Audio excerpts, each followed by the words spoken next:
Presenting our marketing analysis for Tertill, the fully autonomous solar-powered garden weeding robot. While the product was officially discontinued last week, for the purposes of this project, we'll be analyzing and making recommendations as if it were still actively sold in the marketplace.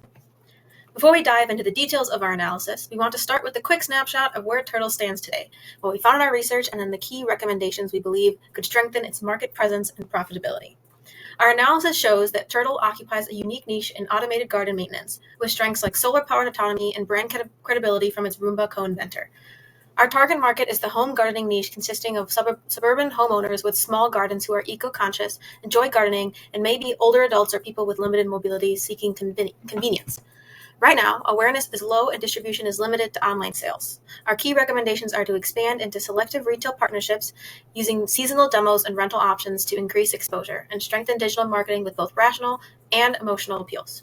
On pricing, we suggest a tiered model ranging from $249 to $449, paired with financing or subscription plans to make the product more accessible while maintaining margins. In analyzing our product and company, we examined the 5 C's. This will guide us as we develop our marketing plan to increase consumer interest and sales of Tertill.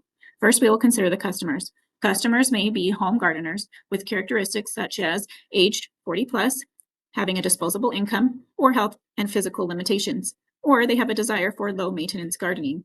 This contributes to the desire for ease of use. Customers may also need to reduce bending and kneeling, pain and time, or desire an eco-friendly alternative, and this contributes to the increased desire for automation and efficiency. The company is innovative, having long-term success with the Roomba vacuum. However, it has slow growth with product sales. Collaborators are that the company merged with Harvest Automation, and inventor Helen Greiner, who is the co-inventor of Roomba, helps with Tertill.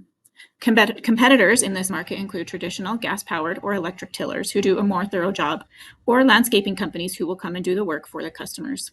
The context or climate. Currently, there is a growth of automating simple, everyday tasks and technology development that improves efficiency. And there are also fewer consumers with green space. Now we will use SWOT analysis. We'll identify ways Tertill can turn its weaknesses into strengths and its threat into opportunities. Strengths are its ease of use, it's automatic and efficient, innovative, and having long-term success with Roomba, as well as a unique product with low maintenance. Its weaknesses are slow growth of product sales, limited awareness, only works in a small garden or plot size, and performance limitations. Its opportunities are for the home gardener, for those desiring automation and efficiency in everyday tasks, with older generations and an aging population, and market interest is growing with automation. The threats are traditional gas or electric powered tillers, more thorough competitors, and fewer consumers with green space, as well as seasonality and economic downturn. One weakness that Tertill can turn into a strength is limited awareness. Few consumers are aware of the Tertill and its capabilities. Generating a market plan that increases exposure to consumers will help Tertill overcome this weakness. One threat that Tertill has encountered is its more powerful and thorough competitors. Tertill can capitalize on this threat by advertising to consumers in patio homes and city dwellers with small patio gardens who don't need or want to store a larger, more powerful tiller. Increasing awareness and advertising to a wider consumer base will help Tertill to increase customer interest. Assessment of segmenting and targeting customers. According to Forbes, Tertill saw a 600% sales increase during the pandemic, driven by a surge in home gardening and DIY landscaping. The Tertill weeding robot is best positioned for the home gardening segment, using a concentrated targeting strategy on one specific niche group. Tertill should focus on eco-conscious suburban homeowners interested in gardening and who are older adults or people with limited mobility, seeking a convenient, environmentally friendly way to keep their garden weed-free. Tertill is not designed for large-scale commercial farms with vast acreage or row crops. Assessment of product positioning. When we look at Tertill's place in the garden maintenance market, it's clear they've positioned themselves as an innovative, eco-friendly solution. Their primary customers are homeowners and hobby gardeners who want something that's convenient, yet automated, durable. Essentially, they want a set it and forget it type of help for their garden. But to really understand how Tertill competes, we need to break it down into 2 categories: points of parity and points of differentiation. Points of parity, or POPs, are the features that Tertill shares with other products in this category. These make sure it's seen as a legitimate alternative to both manual tools and professional landscaping help. For example, it can weed effectively. It also runs on battery power, it's weather resistant, and it moves autonomously. All these are capabilities customers would expect to see in the space. Now, on the other hand, points of differentiation, or PODs, are what make Tertill truly stand out. Its solar charging capability means there's no need to plug it in. It's purpose-built for home gardens rather than these commercial landscape tools. It's simple to set up and requires little to no upkeep, and most importantly, it's eco-friendly. That means no fuel, no chemicals, just clean, sustainable operation. In short, the POPs keep Turtle competitive, while the PODs give it a clear edge in the market. Now that we've looked at Turtle's POPs and PODs, it's also important to understand how these play into its vertical and horizontal positioning. Vertical positioning is really about doing the same thing differently to be better than the competition, and in Turtle's case, it still performs the core task of weeding, just like a manual hoe or chemical spray would, but it does it in a more consistent, tireless, and eco-friendly way. It saves users time, reduces exposure to these harsh chemicals, it saves money, and requires zero maintenance. Compared to the alternative of hard labor or hiring a landscaper, it's definitely an upgrade in convenience and sustainability. Horizontal positioning is really about doing something different to be better than the competition. Here, Turtle really breaks away from the rest of the group. There's no other mainstream product offering a fully autonomous, waterproof, AI guided weeding robot for household gardens. It works year round with minimal human input, zero complaining, and delivers a new type of gardening experience that conventional tools and services just really can't even match. In summary, Turtle's product vertical positioning beats traditional weed control in convenience, consistency, and eco friendliness, while its horizontal positioning sets it apart entirely by offering a robotic approach that's unmatched in today's market. To understand promotion through digital marketing, we must first start with the pyramid of communication objectives. Currently, Turtle is at the knowledge and awareness levels. We must introduce and educate the audience first before we move up the pyramid. There's an increased market size, meaning there's potential opportunity for growing awareness. It's estimated that the lawn and garden robot market is expected to grow 16.5 at an annual growth rate from 2026 to 2033. This market size is estimated at $2 billion in 2026. The growth signals that consumers are increasingly aware and learning about robotics. We recommend using the rational appeals to help educate what Turtle is and to highlight these tangible benefits like time saved and being hands-free. We can also pair this with emotional appeals that will show the joys of gardening without back pain and the ease of low-maintenance gardening.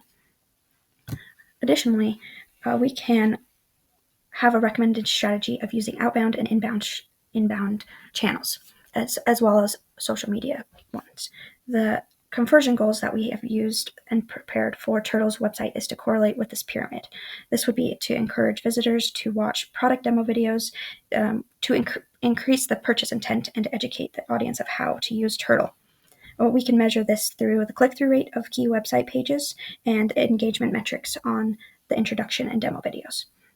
Overall, the current value proposition and what we recommend moving forward for Turtle is the product that weeds your vegetable garden for you. I'll start with how Turtle currently delivers value through its placement or distribution strategy. Turtle is sold through online channels, mainly their official website and Amazon.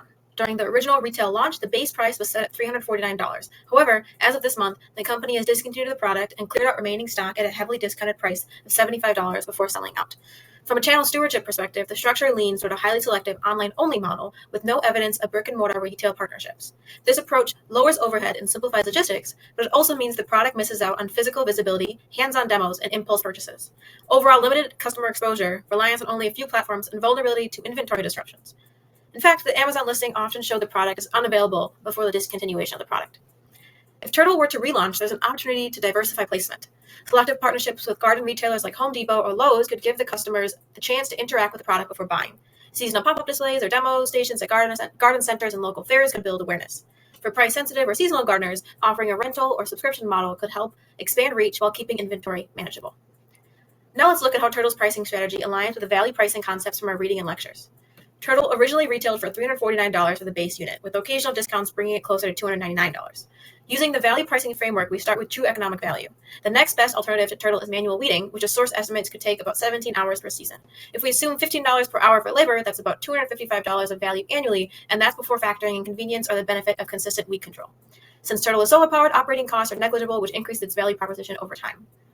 Price sensitivity for Turtle is moderate. It's a fairly unique product with few direct competitors, which reduces price pressure. It's not mission critical and can be compared to alternatives like robot vacuums or robotic lawnmowers. Reference pricings exist in the $300 to $350 range, so discounts can significantly influence buying decisions.